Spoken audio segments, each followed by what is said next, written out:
Bom dia, pessoal. Hoje vamos estar aqui falando sobre o gesto esportivo do futebol. E para falar sobre esse gesto, o gesto mais estudado, que tem mais evidências, é a cobrança de pênalti. É o chute ali com o dorso do pé e a bola parada, certo? Para começar falando, vamos aqui avaliar então a biomecânica desse gesto. A gente vai avaliar ali a biomecânica do quadril, do joelho, do tornozelo e do pé. A articulação coxofemoral do quadril, a gente vai ter 125 graus de ângulo de movimento. Então, de 0 a 125 vai ser o movimento de flexão. A volta é a extensão e ele, levando a perna ali para trás é chamada de hiperextensão. Então, de 0 a 30 graus ali aproximadamente. A abdução, a perna sendo levada ali para longe da linha mediana do corpo, 0 a 45 graus. A adução, levada para o meio do corpo, a linha mediana, 0 a 30 graus. A rotação externa, 0 a 50 e a interna, 0 a 45. Descendo ali para a articulação do joelho, nós vamos ter um movimento de flexão do joelho de 0 a 135 graus. E a extensão é a volta, então de 135 a 0. Seria ao contrário ali. Então a nossa extensão máxima é 0 graus no joelho, certo? O tornozelo, para dorsiflexão, nós vamos ter de 0 a 20 graus. E de plantiflexão, de 0 a 50. E por fim, ali no pé, eversão, o pé para fora, nós vamos ter de 0 a 15. E inversão, o pé para dentro, de 0 a 35. Por que é importante nós analisarmos e conhecermos o ângulo de movimento do gesto esportivo? Por exemplo, no pé, saber que o ângulo de inversão é maior do que de eversão nos traz à mente que as lesões por inversão de pé são muito maiores do que a de eversão. Então a gente se atenta mais a isso devido aos dados que a gente tem, certo? Então aqui eu vou mostrar para vocês, ele é um chute, uma análise desse chute em slow motion. Então o atleta ele vai vir correndo e vai se preparar para dar o chute aqui.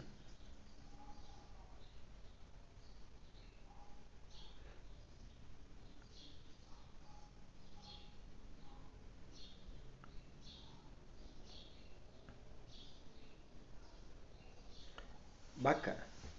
Então assim, ele vem correndo, certo? Apoio unipodares.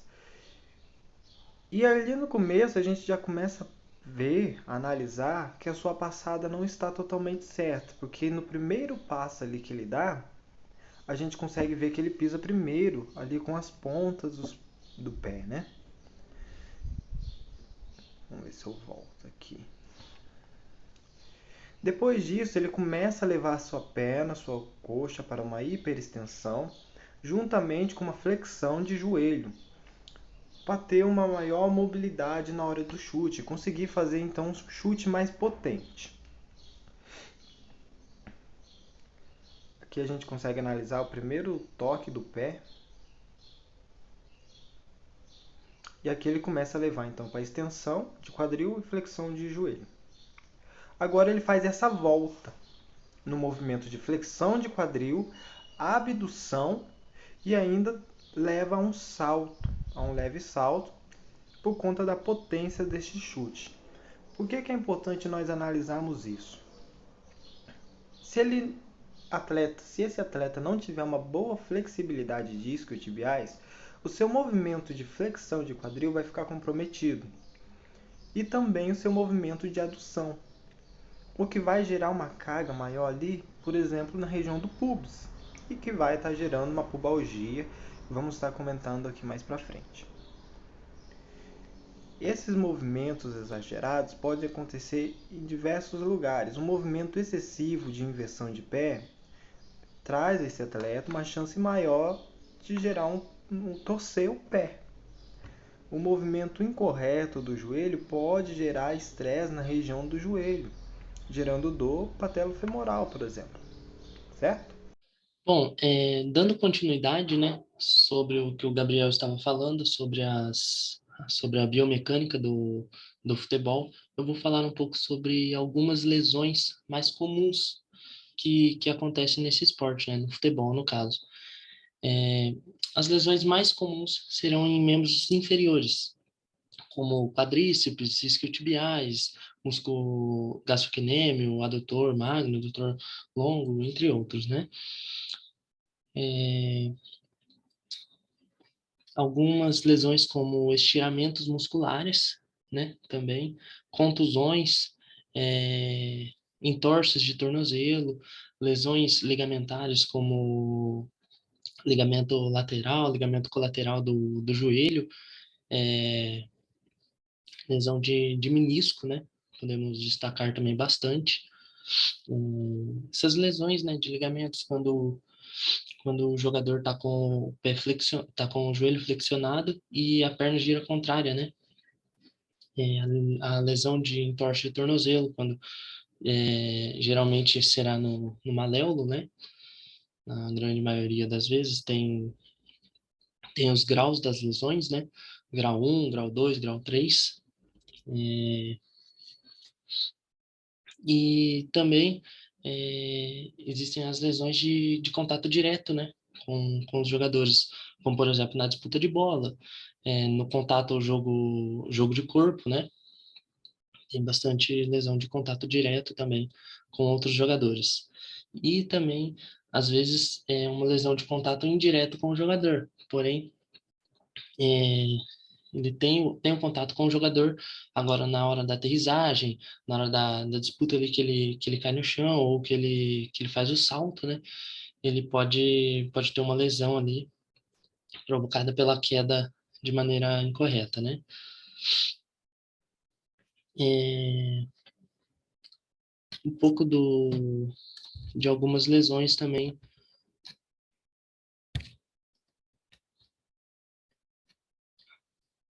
como tendinites, né? Que podem ocorrer nos jogadores também pelo por classificação, né?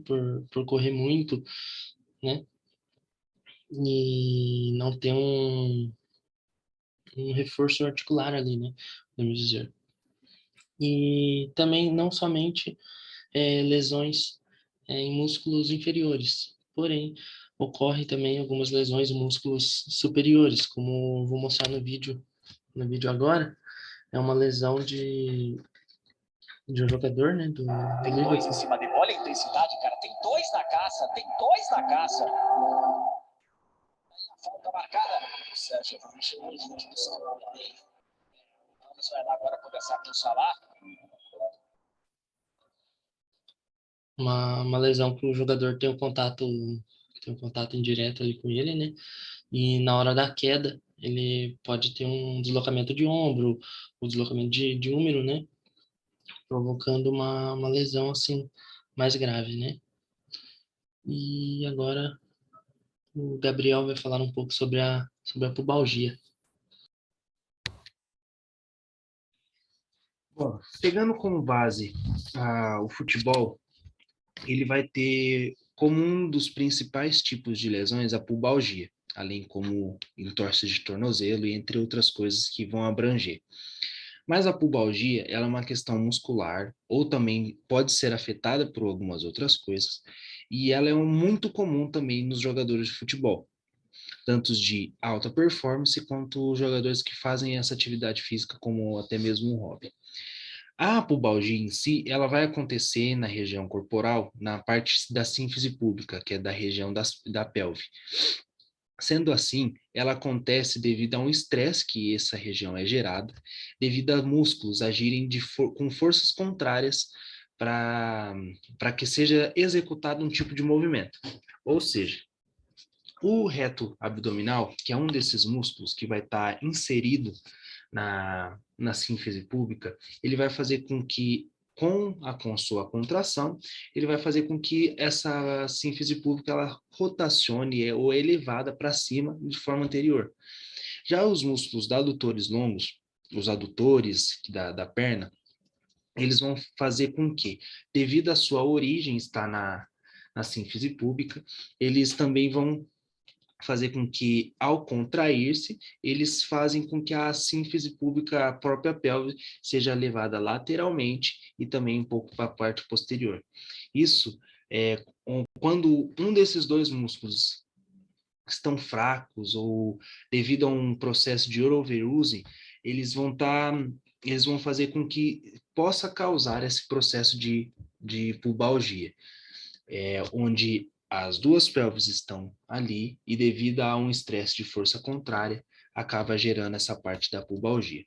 Como eu disse, é uma lesão muito comum dentro do esporte de futebol, e ela é gerada também por sobrecargas, além de contatos com os outros jogadores, a forma que o contato, a forma que o jogador cai, ou até mesmo a forma de correr do próprio jogador acontece, pode gerar a pubalgia. E também, como eu já disse, a questão do overuse é muito importante. Por esse esporte ser o principal foco a membros inferiores, é importante lembrar que esses jogadores, pegando como base os jogadores de alta performance, eles vão executar esse movimento várias e várias vezes por dia.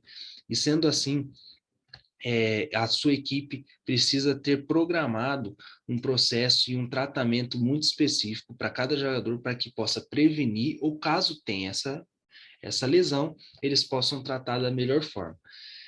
Essa sobrecarga, como eu vou dizer, até através de um fluxograma, ela pode ocorrer por várias formas. E de uma forma básica, para falar para vocês agora, essa forma básica ela vai ser gerada como um recovery que foi mal feito, ou não foi feito de forma adequada, né, pelo jogador, excessos de treino, onde o treino pode ter elevado o nível e o jogador está cansado e não teve um descanso adequado para que ele possa ir ao jogo tranquilamente, sem risco de lesões. E devido a esses processos, a fraqueza nesses músculos principais de reto abdominal e adutores pode acabar gerando uma questão da pubalgia. Nesse fluxograma, eu acabei dividindo ele nos principais e os que vão acarretando de acordo com isso, ou os que são menos frequentes, a forma que pode ser gerada a pubalgia. Os principais vão ser a fraqueza nos músculos do ilhos psoas, tendinite no músculo adutor longo e uma rotura do lábio. Esses três são os principais focos que vão levar a um caso de pubalgia.